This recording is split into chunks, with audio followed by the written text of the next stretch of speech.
federal government says for decades, South Carolina State's funding hasn't been equitable with that of other universities like Clemson, which is supposed to happen for the two land-grant universities. Now the Biden administration claims South Carolina owes nearly $500 million to its only public four-year HBCU. State House reporter Mary Green has the details from Orangeburg. The U.S. Secretaries of Education and Agriculture recently sent a letter to Governor Henry McMaster imploring South Carolina to fix funding shortfalls here at SC State. The reality is, while the governor makes recommendations on how the state should spend its money each year in his executive budget, they're simply that, recommendations.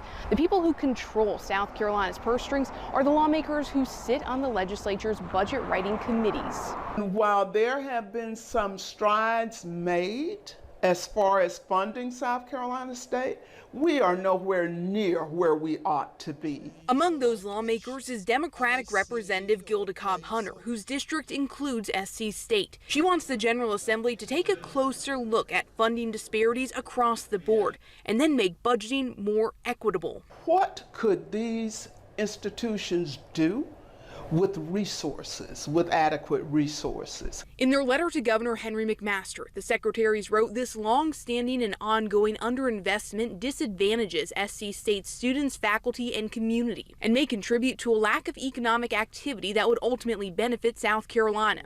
McMaster says he pushes for ample funds for state schools in his annual budget recommendations to the legislature. There's always a squeeze because they always need more money. And he says the state tries to promote projects to boost schools' educational power as well, naming as an example SC State's work as part of a research group with other South Carolina and Georgia universities at the Savannah River National Lab. Those kind of things bring millions of dollars in research power to these schools.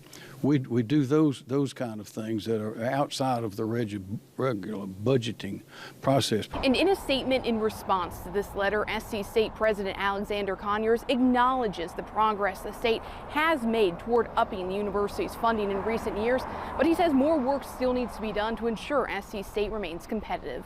Reporting in Orangeburg, I'm Mary Green.